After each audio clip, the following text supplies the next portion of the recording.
دنیا میں تقریباً 7 ارب انسان آج بستے ہیں۔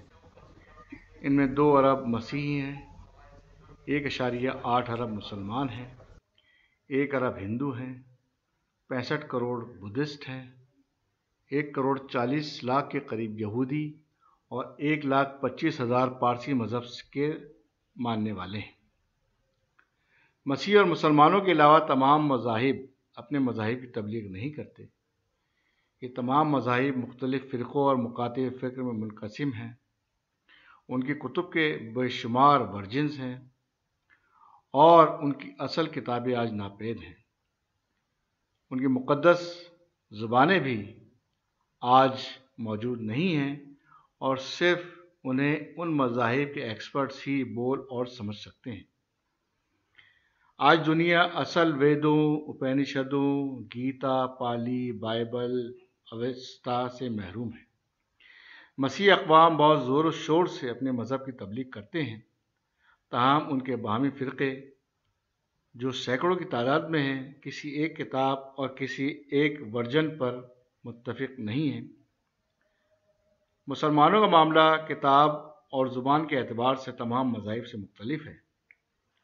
تمام مذاہب کے مختلف ماننے والے مختلف فرقوں میں جہاں منقسم ہیں، مسلمان بھی منقسم ہیں اور ان میں بھی باہمی جدال و قتال ہوتی رہتی ہے، تاہم مسلمان ایک کتاب قرآن کریم پر متفق ہیں اور اس کے ایک ایک لفظ کو وہ اللہ کا کلام مانتے ہیں۔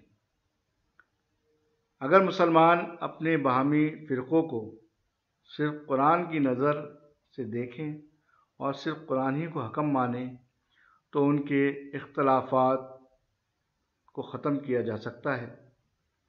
مختلف فرقے مسلمانوں کے جن بیسس پر آج اپنا وجود قائم کیے ہوئے ہیں، ان میں سب سے اہم چیز ہے جھوٹی آرزوئیں۔ حالانکہ قرآن کریم میں سورہ نساء کی 123ویں آیت میں بتا دیا گیا ہے کہ نہ تمہاری خواہشات پر اور نہ اہل کتاب کی خواہشات پر فیصلہ کیا جائے گا، فیصلہ کیا جائے گا صرف حقائق پر۔ اس کے علاوہ قرآن کریم نے ایک اور معیار بتایا ہے اور وہ معیار ہے انبیاء علیہ الصلوۃ والسلام اور صحابہ کرام کا ایمان۔ اس کا تذکرہ سورہ بقرہ کی 137ویں آیت میں ہے۔ ایک اور بیس جس پر مختلف فرقے باہمی جدال و قتال میں مبتلا رہتے ہیں وہ یہ ہے کہ ہم اپنے سے زیادہ دوسرے کی آخرت کی فکر کرتے ہیں، حالانکہ قرآن کریم میں واضح کر دیا گیا ہے سورہ بقرہ کی 133ویں اور 134ویں آیت میں کہ وہ ایک قوم تھی جو گزر گئی، جو کچھ اس نے کیا اس سے اس کے بارے میں پوچھا جائے گا اور تم سے تمہارے اعمال کے بارے میں پوچھا جائے گا۔ قرآن حکیم میں سورہ ملک کی 10ویں آیت میں بتا دیا گیا ہے کہ جہنمیوں سے پوچھا جائے گا کہ تم جہنم میں کیوں آئے، تو وہ کہیں گے کہ ہم عقل کا استعمال نہیں کرتے تھے۔ قرآن حکیم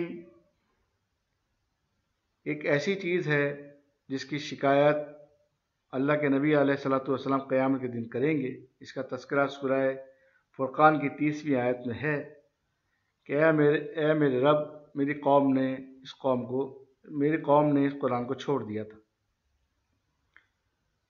ہمیں اللہ کے سوا اور دوسرے بزرگوں پر اور ان کی جھوٹی روایات پر اعتماد ہے، حالانکہ قرآن کریم میں سورہ بقرہ میں 159 آیت میں بتایا گیا ہے کہ مومنین صرف اور صرف اللہ پر بھروسہ رکھتے ہیں۔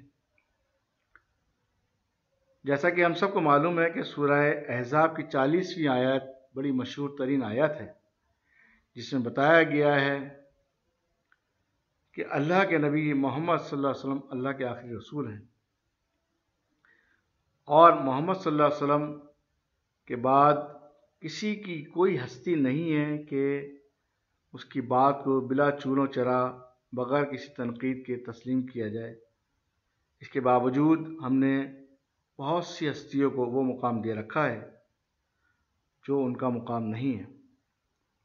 اگر ہم ان چیزوں کو غور و فکر کا سامان کریں، سوچیں سمجھیں، تعصبات کو ایک طرف رکھیں اور یہ دیکھیں کہ قرآن آخری کتاب ہے، قرآن میں کوئی شک نہیں ہے، قرآن میں کوئی اختلاف نہیں ہے، صحابہ کرام کو اللہ نے آپس میں بھائی بھائی بنا دیا تھا، تو ہم کسی ایک نقطے پر مجتمع ہو سکتے ہیں، اپنے اختلافات دور کر سکتے ہیں اور آپس میں اتحاد و اتفاق قائم کر کے نہ صرف اپنی زندگی اور آخرت بنا سکتے ہیں بلکہ دنیا جو اندھیروں میں اس وقت گھری ہوئی ہے اس تک بھی اللہ کا پیغام صحیح معنوں میں پہنچا سکتے ہیں۔